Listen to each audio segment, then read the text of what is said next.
back. So we have finished all of chapter 13. It's not NPR music. This is from The Joy of Painting. This is Bob Ross music. Anyway, so we finished chapter 13, and as I mentioned several times, chapter 13 basically was, a mirror, or more like a dictionary with what you did in Calc 1 when it came to analysis of functions. So there were some things that we didn't do because doing them in the context of multivariate functions is not either exactly doable in the same way or it's not that easy. But we did an example of, am I still very quiet? Someone's saying in chat that I'm very quiet. So anyway, there were some things that we didn't do that we didn't do for good reason, because it's either slightly harder or more annoying or possibly undoable in the exact same way. But for the most part, we mirrored exactly what you did in Calc 1. So, we defined derivatives, right? Of course, we didn't have a notion of the derivative. The closest thing we had to the derivative was a directional derivative or the gradient. And so the directional derivative and the gradient that was our derivative, right? And that gave us something like rate of change, right, in a certain direction at the point on the graph of the function in question. So we got our notion of derivative, and we used it to do exactly what we did in Calc 1, which was say something about the shape of the graph, right? So again, as I've mentioned so many times, right, in Calc 1 land, right, the idea really was to start out with an algebraic description of the function, so some closed algebraic expression, right? So f of x is equal to blah, right? Some algebraic thing, and maybe it was a polynomial, maybe it was a rational function, maybe it was a trig function, exponential function, whatever. It was some type of, nice function that you're used to. But the idea was we'd start out with some algebraic expression, and then you'd be asked questions like, where does this thing cross the x-axis? Where does it cross the y-axis? Where does it cross, where does it have any asymptotes, right? Now, we didn't really talk about that for multivariable functions, but all of this was really trying to get you to figure out what the shape of the thing was from its algebraic description. And so we did that by, the shape, of course, means, where it turns, right? Where it has hills and valleys. And so that is finding where it has relative maxes and mins, right? So finding, where turns like these lie. Okay. And of course, calculus is required to do that, because in Calc 1, we took derivatives, set them equal to 0, found critical points, and we used that to test each of these potential points using the first or second derivative test. So we did the exact same thing in chapter 13, except we didn't have really a first derivative test, so we only had the second derivative test, which is our second partials test. Okay, and that really was like our second derivative test just moved up in dimension, right? So we more or less, did absolutely everything that you did in Calc 1 just for functions of more than one variable. Now, there were some hiccups there. We needed Lagrange multipliers just to be able to figure out what goes on the boundary of some region. So a little bit different, but apart from that, pretty much everything else went through in a very similar way. So we just want to keep going, right, with Calc 1 stuff. And so in Calc 1, what is it that comes after you have done first and second derivative test, and you have done this issue of sketching the graph, right, a very accurate sketch of the graph of a function? What comes next in Calc 1? Well, what comes next is integration, right? And of course, the way that integration is introduced typically in Calc 1 is as finding the area under curves. So the idea is that I have some region that is my domain. So in Calc 1, this is a closed interval a to b. I have a curve that arises as a graph of function, and the problem is to compute the area bounded above by the curve and below by the x-axis, or below by this interval on the x-axis, okay? And of course there are more complicated pictures I can have here. You all remember that I can just as well talk about the area between two curves, right? And I can interpret this whenever I have a function that maybe doesn't quite behave like this, that isn't, or that is, not always non-negative. Then there's other interpretations of this area, but we won't worry about that for now. So we're just going to look at the nicest picture here. And so the problem then is to compute this area. Okay. All right, so I want to compute that area. Now, how do I compute this area? Of course, the intuitive idea here is to compute this area using Riemann sums. So you all are familiar with Riemann sums. So there are a couple of types, right? There are lower sums, upper sums, left sums, right sums, midpoint sums. Those are all different types of sums. Just quickly reminding you, right? The idea kind of mirrors the ancient Greek idea of the method of exhaustion, where you pick a shape that is easy to compute the area of. So say rectangle, right? And we'll do left sums, okay? And so in a left Riemann sum, you have partitioned your interval into some number of pieces, okay?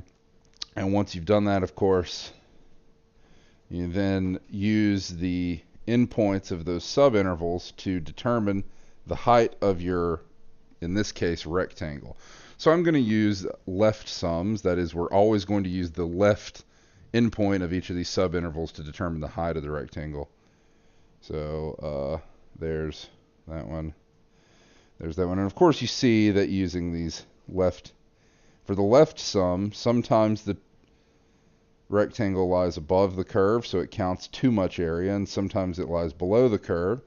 It doesn't count enough area. Of course, if you have a simple enough function, you can easily describe exactly where that happens, right?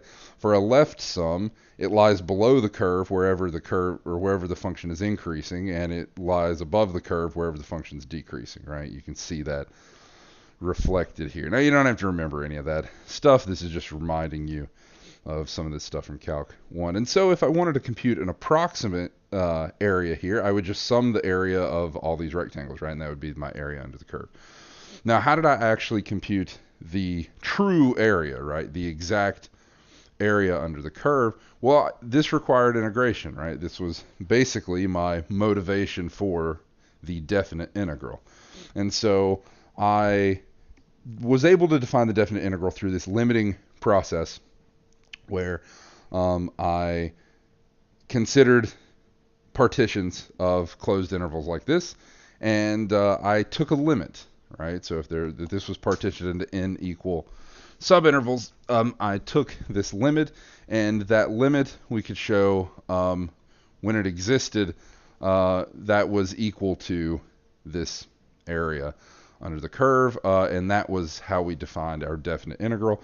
And so this area that I'll call A, this area under the curve was defined to be the definite integral, the integral from a to b of f of x dx, right? This was my definition of the definite integral. Okay. All right. So I want to mimic this in Calc 3 land. How do I do that? So the idea here is to choose a function that is non-negative. So our function f of xy that we're going to be talking about is greater than or equal to 0. So just like this one was. So maybe the graph looks something like this over some region. Here's my region R down below.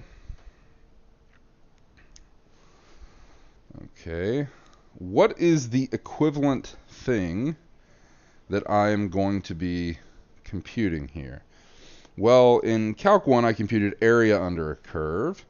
What quantity makes sense to kind of mimic that computation done in Calc 1 here?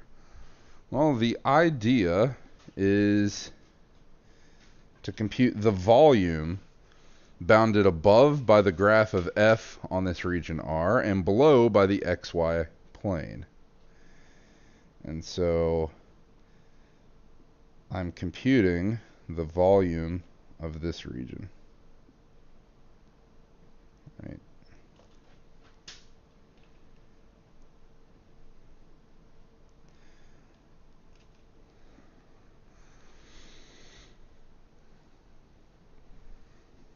So this is the idea here. Okay. So how do I do this?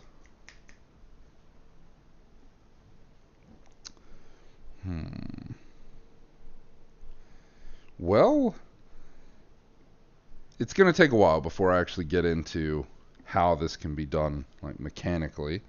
The idea is that however I define the process to find this volume, it's going to mimic what I'm calling the definite integral over here, right?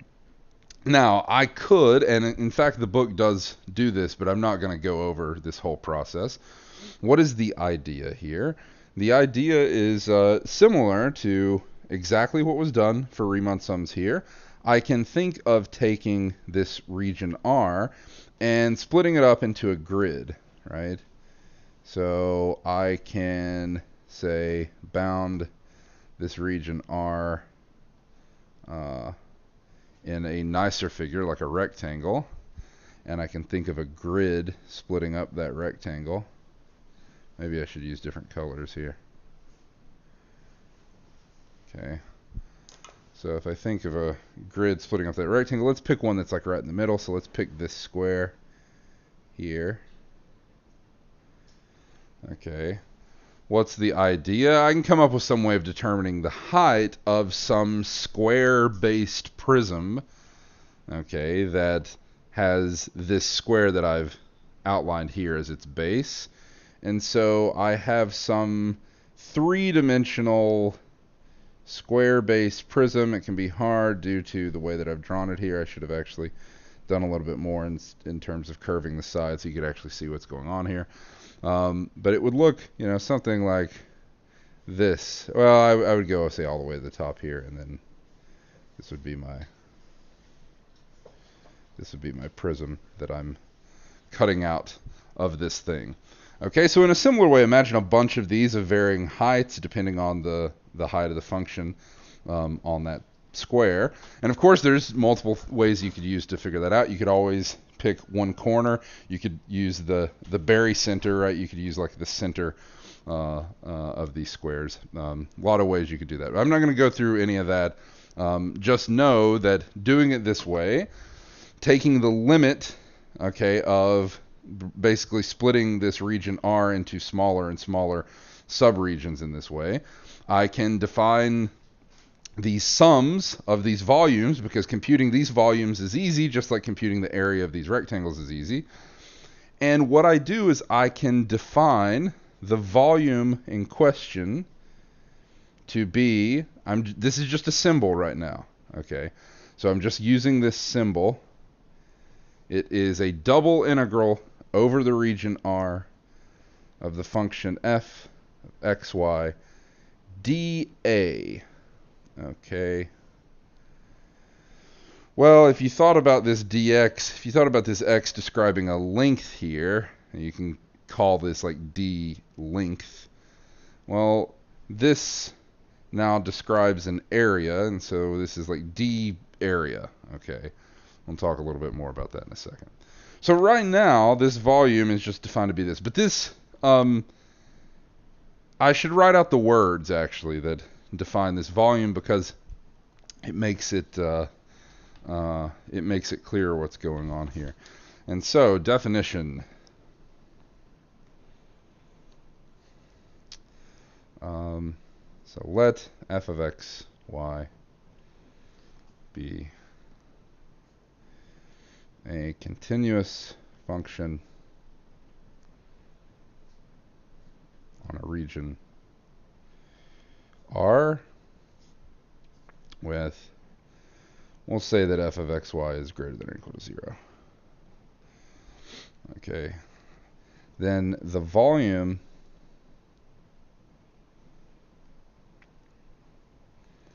of the solid region bounded above by the graph of f on R and below by the xy plane. So this is the volume of the solid region bounded above by the graph of f on R and below by the xy plane. That is what I'm defining here. Is this double integral. So right now, as I said, this is kind of trickery because I haven't told you anything about how to compute this. Right? So this is me just giving words to that symbol. Okay. Okay. So, big first question, of course, is how do I compute this double integral?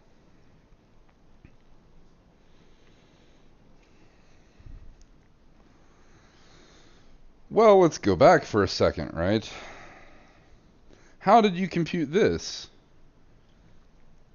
So, since it's been a while since you were first introduced to integration, you might not remember that once upon a time you had different words describing the integral, or you had different words that were related to the integral in some way.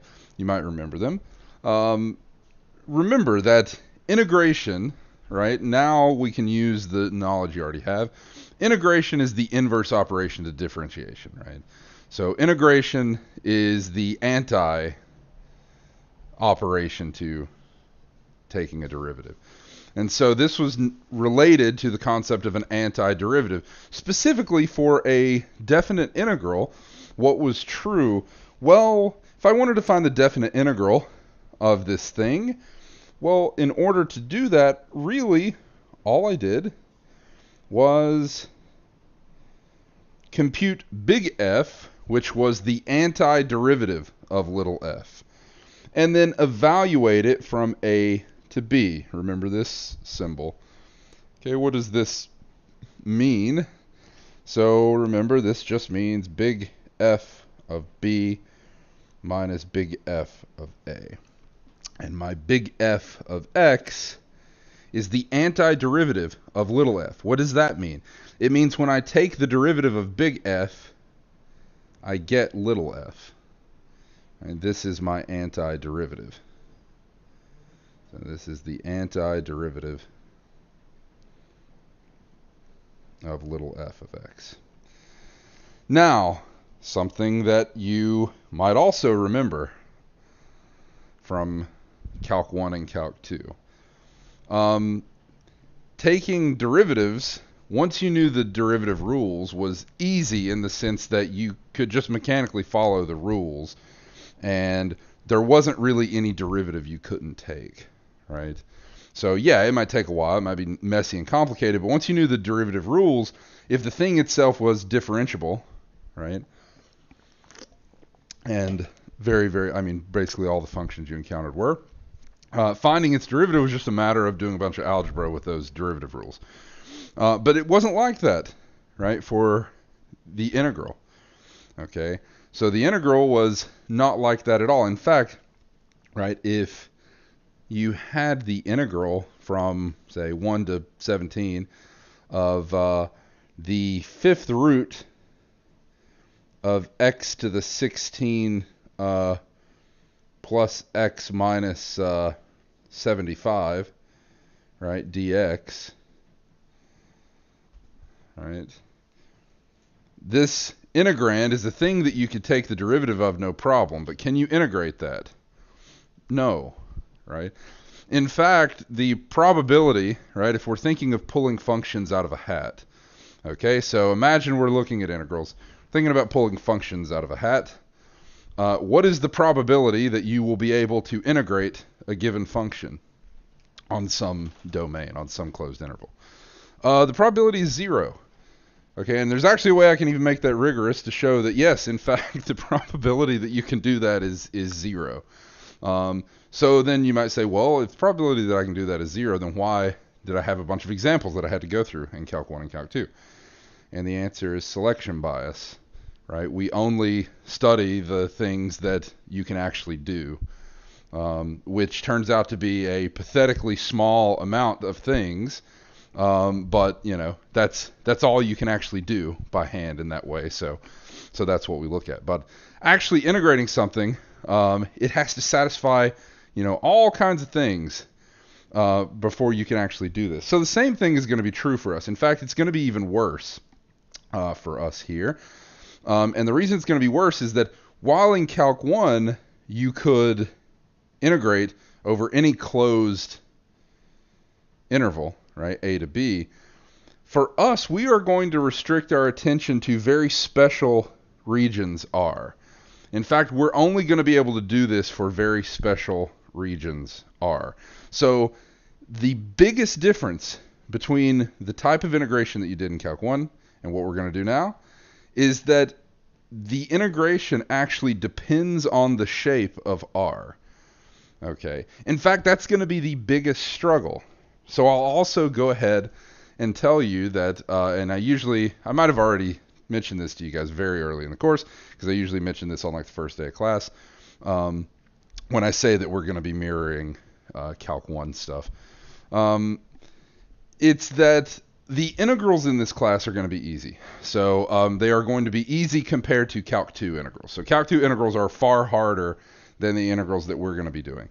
So most of the integrals we're going to be doing, the actual integrals themselves, when they show up, are going to be easy to do. It's going to be stuff that you could do in your sleep. So integrals of polynomials, polynomial terms, exponential terms, things like that. So you're not going to have to remember, you know, the entire encyclopedia of integration tricks, okay, in order to make it work. So that's good news for you. The difference here, though, is that unlike in Calc 1, where you never had to think about, or even Calc 2, you never had to think about this interval much, really. That is going to be the main thing that you think about in Calc 3. So it's this region you're integrating over that is going to be important. Okay. And so, how do I compute this? The answer is it depends on the R in question. Okay, in fact, we restrict our attention to very special regions R.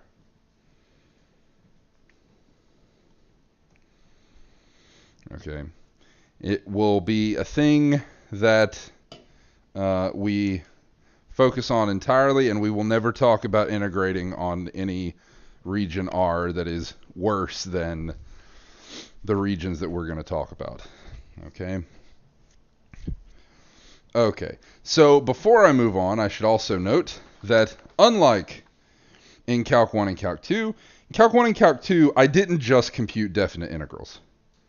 Right? I also computed indefinite integrals. When I computed an indefinite integral, that was really me kind of solving a differential equation, if you like. It was really me saying that I'm writing out the infinite family of antiderivatives for a function, right? Because that was another strange conceptual thing, that if I ask you how many antiderivatives does a given function have, the answer, of course, is infinitely many. And the reason for that is because when you take a derivative, when you differentiate a constant, you get zero. So different constants still yield, both of them yield zero. And so take any two functions, right? Take one function, add 5, take another function, add 3. Their derivatives are the same, even though they're different. Those are different things, right? So this is why you needed that constant of integration, right? That parameterized your infinite family of antiderivatives. But in Calc 3, we are basically only going to talk about definite integrals, okay? So that means in Calc 3, when you're asked to compute an integral, every single time you're going to get a number, right? You're not going to get a function, you're not going to get like an expression like that. You are just going to get a number, okay? So every single integration problem ends with a number. Okay, that's another thing, because we focus on definite integrals here. Okay, so as I said, how do I compute this? Before I can talk about that, I have to talk about the types of regions R that that we're going to restrict our attention to. I'm sorry if you hear a lot of background noise, because my cat has found, or one of my cats has found this like packing, these cardboard like packing stuff from an Amazon box, and is like going to town on it. So I don't know if you can hear that, but anyway, that's what the sound is. So here's our definition of the regions that we care about. The thing I'm defining are the terms vertically simple, horizontally simple,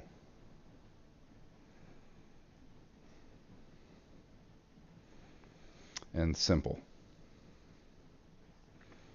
Regions are. Okay, so these are three different types of regions, but there's some overlap here. Now, before I write this definition, why do I need to discuss anything here? Why do I need to restrict my attention?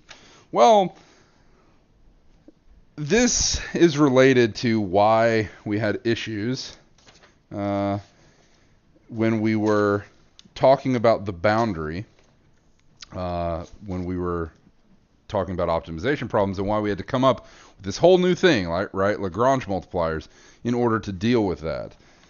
So the boundary, right, in Calc 1 was two endpoints, right, two zero-dimensional objects, right? Very, very simple to deal with boundary issues when your boundary is just two disconnected points. Okay. But what's the boundary of the set we're integrating over in Calc 3? Well, it's a curve, right? Just like we saw when we were doing Lagrange multiplier stuff. It's a curve. It has infinitely many points. It is a curve. And as we know from chapter 12 material, curves can be really complicated, right? So imagine I have a region R. It looks something like this.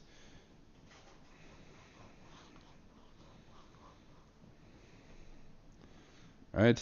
Here's my region R. All right, I want to integrate over this region. Well, you might just inherently realize that integrating over a region like this might be more complicated than integrating over a region like this. Okay. I mean, it would actually be kind of miraculous, right, if I could do an integral over a region like this just as easily as I could over a region like this. Okay, for a generic function.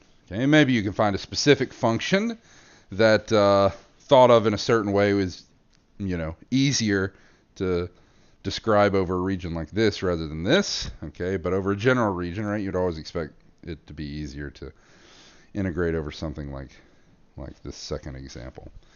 Okay, and so I need to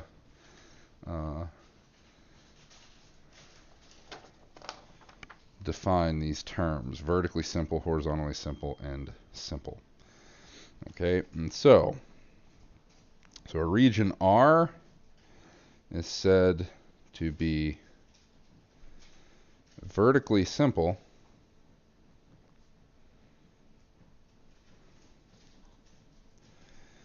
if it can be realized as the region between the graphs of two functions. We'll call them, say, g1 of x and g sub 2 of x, such that g sub 1 of x is the lower function, is less than or equal to g sub 2 of x, for all x in some interval a, b. Okay. Such an R is said to be vertically simple. So I'll draw some examples of this here in a second. Okay. Secondly, R is said to be horizontally simple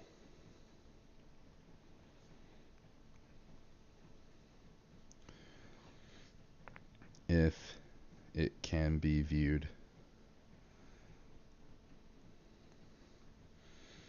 as the region between the graphs of two functions of y.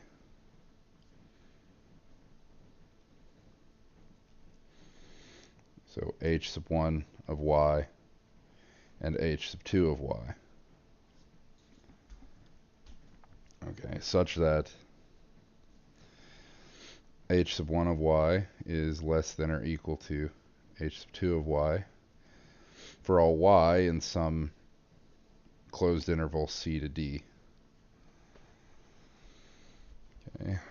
So in the vertically simple definition, g sub 1 is my lower function, g sub 2 is my upper function. In the horizontally simple case, h sub 1 of y and h sub 2 of y have this relationship.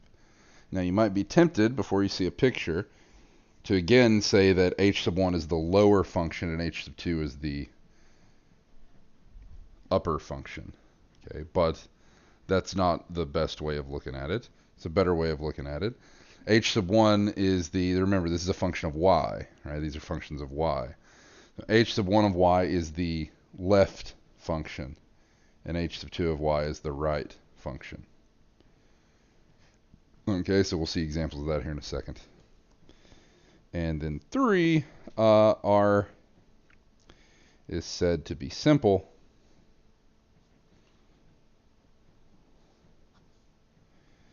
if it is both vertically and horizontally simple. So a region could be both.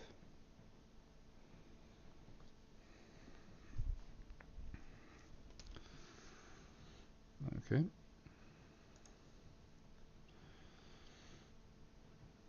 All right. So, naturally, I have this nice definition here. Here's the question then, right? What are some examples of these? Are there any regions that don't satisfy these, right? Are there regions that are neither vertically nor horizontally simple? Right, of course, if they fail at one, then they're not simple, right? Because simple is a nicer thing. They have to be both vertically and horizontally simple. Okay, so examples. I'm going to draw some pictures, and I'm going to ask you, right, piece by piece, which of these things satisfy being vertically or horizontally simple. Okay, so here's a region.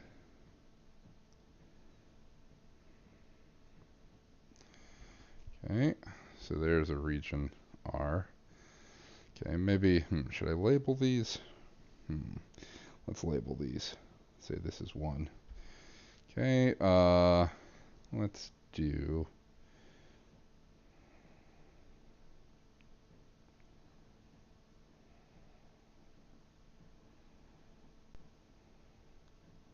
this is 2.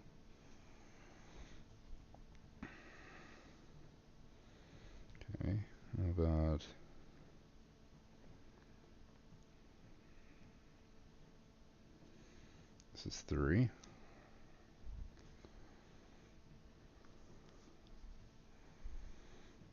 Okay. So, how about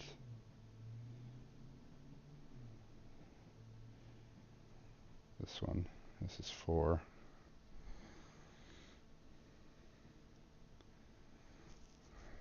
Let's do like half of an annulus. So this is 5. Let's do an annulus itself. Okay. So when I draw this, I mean that this is the region that I care about, right? So this is an annulus. Okay, so that's 6. Let's draw one more. So the last one I'll draw is that. Okay. So this is 7, we'll say. Okay.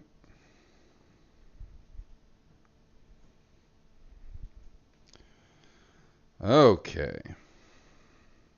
So, gonna go one by one. I'm going to ask you which is horizontally simple, vertically simple, or just simple, or neither, none of those. Okay, so let me use a different color pen here.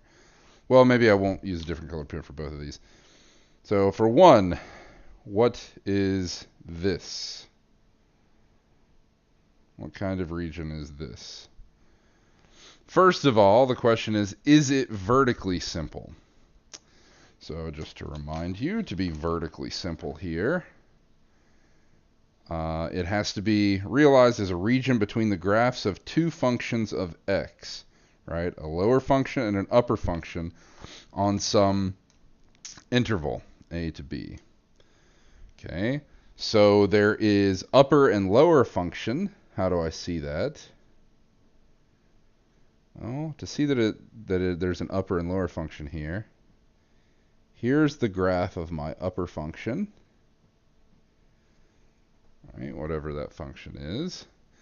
Remember, I know it's a function because it passes the vertical line test everywhere. And here's my lower function, right? So I pick these 2 points. Those 2 points tell me my a and b here, my interval. And then I have an upper function and a lower function. Okay. All right, so this is the region between 2 functions of x, so it's vertically simple. Okay, so this is vertically simple. Is it horizontally simple?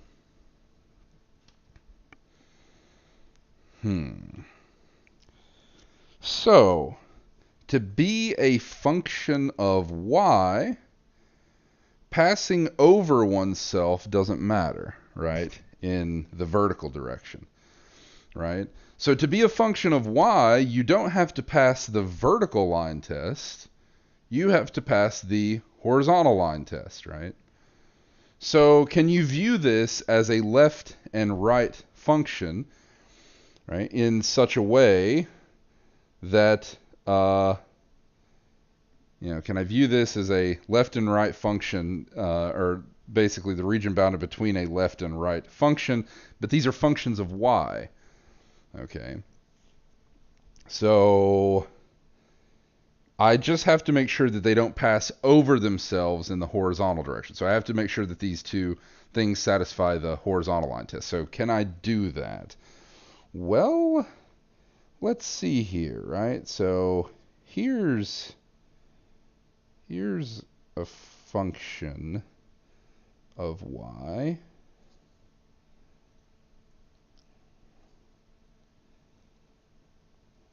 All right. So of course what I have highlighted here is not a function of x, right? It passes over itself. But it is a function of y. And similarly, here's another function of y. So I can indeed view this as a left and right as the region between a left and right function. So this is horizontally simple.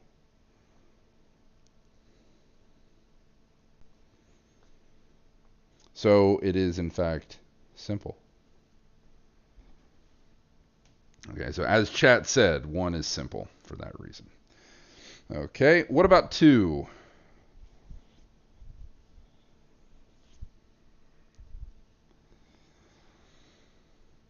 Okay, what about 2?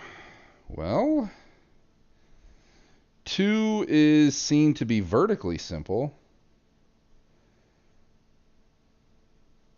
because I can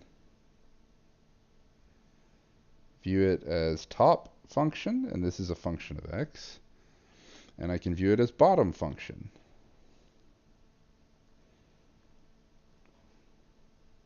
All right, so it's vertically simple.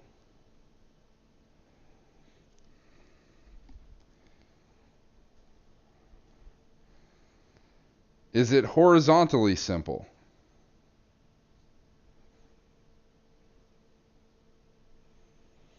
Well, the problem is that I can't really view it as left and right functions of y, right?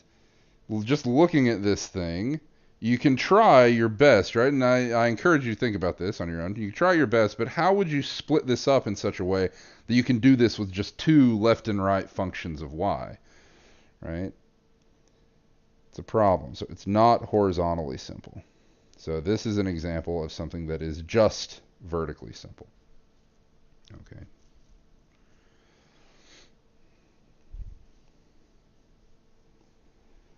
All right. What about number 3? So what about number 3?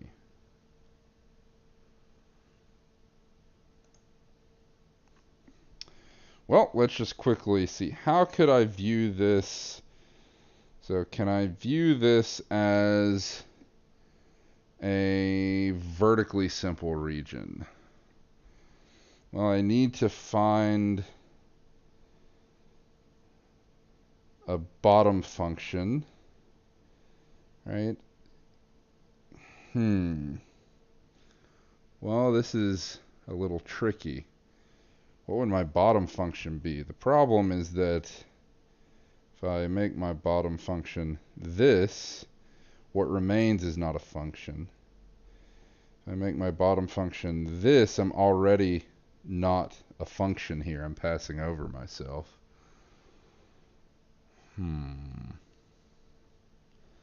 This is concerning. What do I do here? Well, I'm kind of stuck here, right?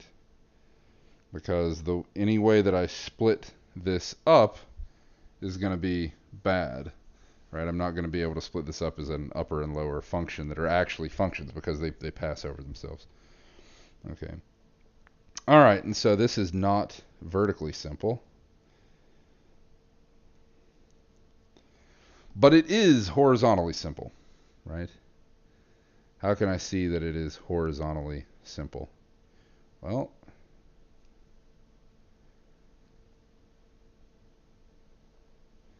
this is perfectly fine as a function of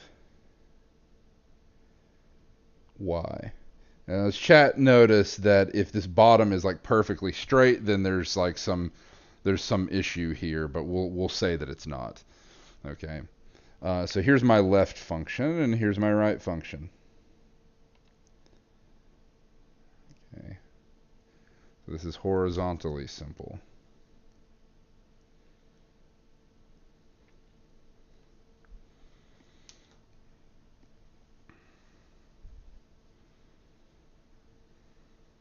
Okay. All right.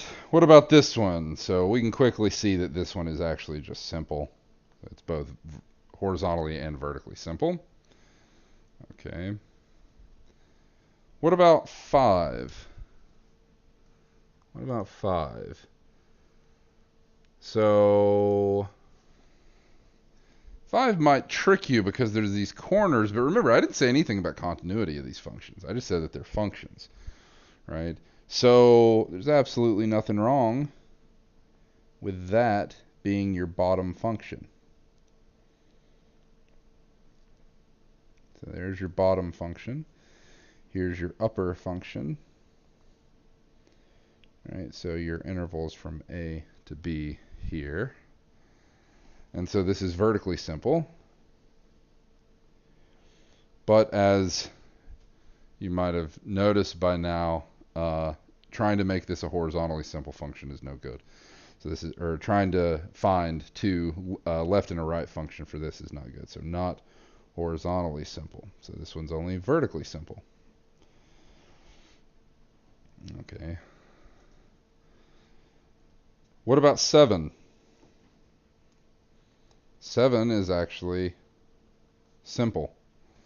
So quickly, right? Here's upper and lower. Right? What's left and right?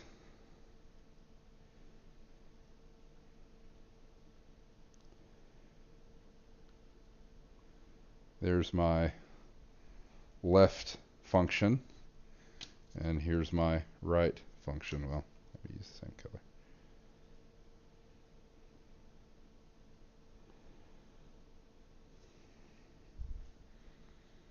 Okay. What about 6? This annulus. This is neither vertically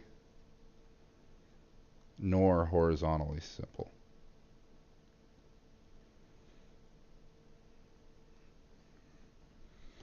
All right, so here's a very easy example of a region that doesn't satisfy either of these.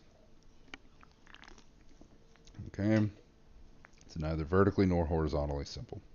And you can struggle as much as you want to trying to come up with upper and lower functions or left and right functions such that you can describe that region as being bounded between those, but it's not going to work. Okay, so this is neither vertically nor horizontally simple. Now, what I said earlier about us restricting our attention to only vertically or horizontally simple regions is both true, it's 100% true, but on its face it might seem false because we are going to integrate over this region. Okay, so we are going to integrate over this region. But to integrate over this region, we're going to do a trick that turns it into a simple region. But this is a more complicated thing now, right? Because now you have to say, well, what sorts of regions can be turned into simple regions, and what does it mean to turn a region into a simple region? So we'll talk about all that stuff later. Okay, so as I said, even though this is a region that is neither vertically nor horizontally simple, we are in fact going to integrate over this. Okay, but we'll see how that's done later. Okay, so this might seem like a giant confusing conceptual lecture, and you're saying, like, why are we doing this to integrate? Here's the reason why. So, definition. Here's how to compute these double integrals.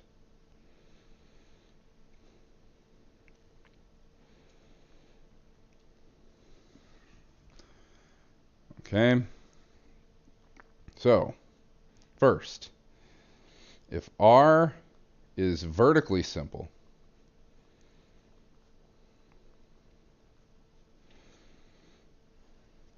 recall, a region R is said to be vertically simple if it can be realized as a region between the graphs of two functions g sub 1 and g sub 2 such that g sub 1 is less than or equal to g sub 2 for all x in some interval a, b. We're going to have shorthand denoting this, and our shorthand denoting this is the following. I'm going to say our region R is the region where y is bounded between a lower function, g sub 1 of x, and an upper function, g sub 2 of x. And x, as we saw, is in the closed interval a to b, so it's bounded between two numbers, a and b. Okay. So if r is vertically simple, r is bounded between the graphs of these two functions in this way. And so what I say is that the double integral over r of f of xy dA is defined to be the single integral from a to b of the single integral from g sub 1 of x to g sub 2 of x of f xy dy dx.